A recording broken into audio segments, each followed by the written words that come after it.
Yes. I'm going to open up with the song real quick there, right? All the single ladies, all the single ladies, all the single ladies, all the single ladies, put your hands up, put your hands up. If you like it, then you should put a ring on. If you like it, then you should put a ring on. Okay. Is anybody else kind of stressed out by that song? Because I kind of was. When it came out and Beyonce was telling me that if she's single and I like it, I have to put a ring on it. To be honest with you, right now, I'm not even looking for a boyfriend or a girlfriend or a relationship, because the Lord knows I've tried all three. Anyway, move along and I digress. I apologize for that. But anyway, today I'm here to discuss with you why staying single is probably the best thing for you in our age group. My number one topic would be expenses. To attack you guys where it kind of hurts us all most right now, it's our pocket. It's our wallet. And being in a relationship for 3 years, I figured out it hits you pretty hard. I did the math last night on how much money that I spent on my ex-girlfriend from age 16 to 20. I spent $10,000 on her. I'm going to say I remember I did the math, at Tiffany's. I looked up all the stuff again. I spent $1,000 on her from Tiffany's. That's only 3 items from Tiffany's. A ring, a necklace, and a bracelet. Okay, and then I bought a watch from Roxy, which was $75 to $80. That's also including dances, which in high school we know can get up there pretty steep, renting a tuxedo, her getting her dress, and then paying for dinner. When you're in a serious relationship, you tend to spend money, which is kind of a difficult thing to do, especially when it's not on yourself, but it's sometimes more for the girl, which for me was great. I enjoyed it, but at the same time realized that I had no money, which kind of is not fun. But to keep going, you begin to do that, and then you start splitting costs. And then you start realizing you really don't have money between the both of you, which is kind of difficult to go through, especially since you're going to school and you're in college, and then you have to start paying for your own gas. You have to start paying insurance, you have to start paying all those things.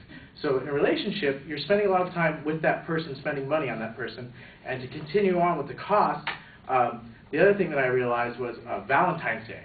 You're going to spend Valentine's Day with the girl that you're in a relationship with, or the gentleman that you're in a relationship with. And for instance, once again, you have to buy roses.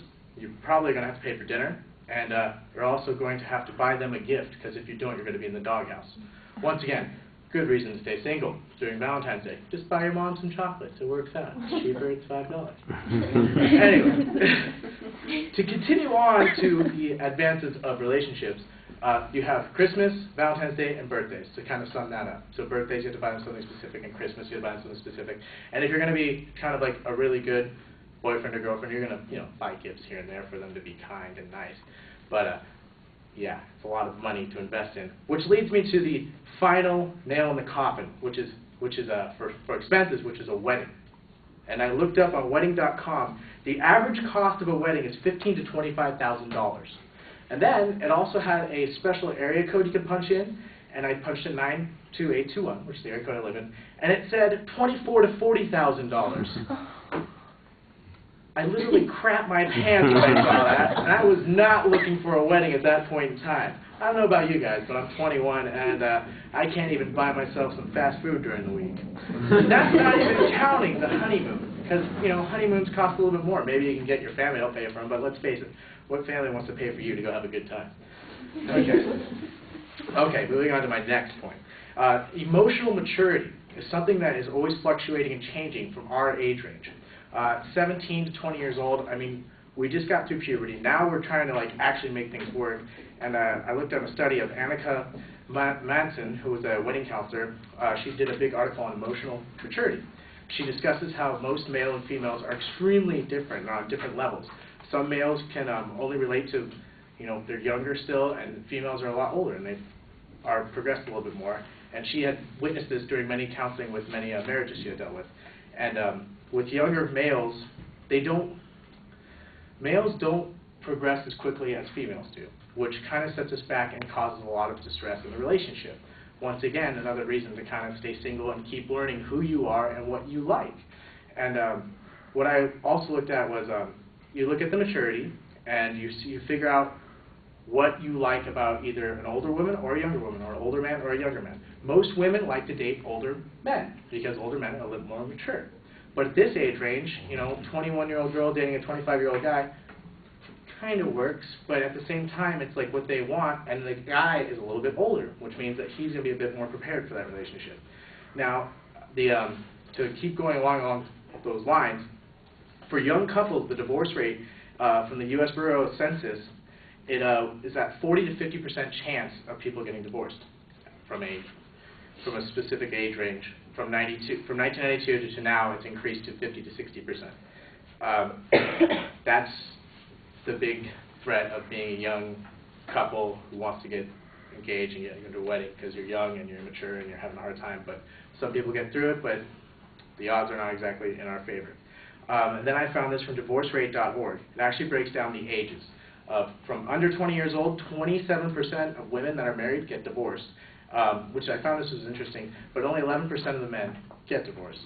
But then you go 20 to 24 years of age, 40% of the women get divorced, and 40% of the men get divorced. And then you get to 25 to 29 years old. Only 16% of women get divorced, and 22% of men get divorced. Then you go from 30 to 34 years old, 8.5% of women get divorced, and only 11.6% men get divorced. And then you get to 35 to 39 when they get married, only 5% and 6%. 5% of women, 6% of men, which I found extremely interesting, and it shows how it breaks down from the age range. Keep going. And but to learn that from the divorce rate from that certain age, it's kind of showing that you're still growing up.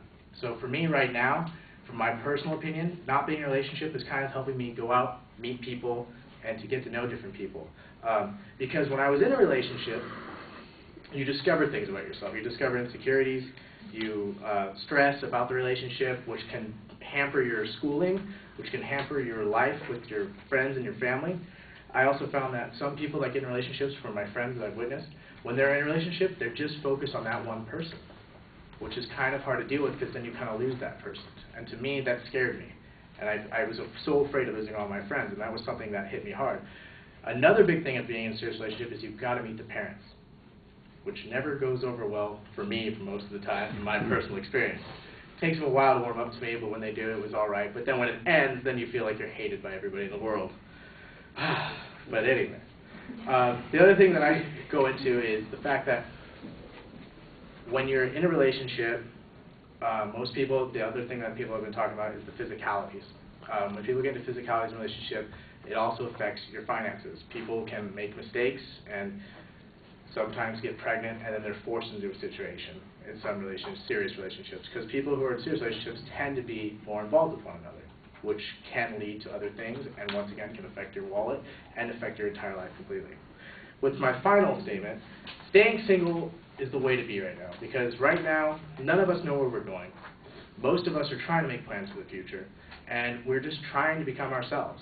And the biggest tool right now is to learn how to love ourselves, learn how to be ourselves, and to become who we want to be right now, instead of being with someone and then changing later on, and that relationship ending either in divorce or in a bad way with kids or money or any simple incident like that. But to say for my final statement, I enjoy being single. It's how I have most of my friends. And I enjoy meeting the opposite sex and making new friends, and I enjoy meeting the same sex and making new friends. And the one thing that I'm going to enjoy for probably another 6 or 7 years is dating and meeting new people. Thank you very much.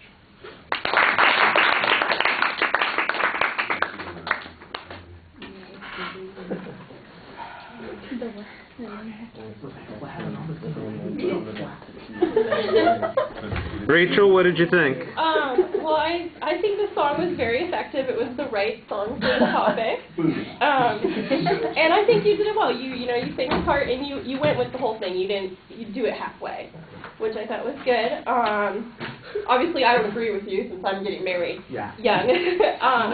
But I think that you have strong points. You go through, you have your 3. I don't agree with you on the wedding, because most of the cost gets incurred by the bride's family, and men don't have to pay that much.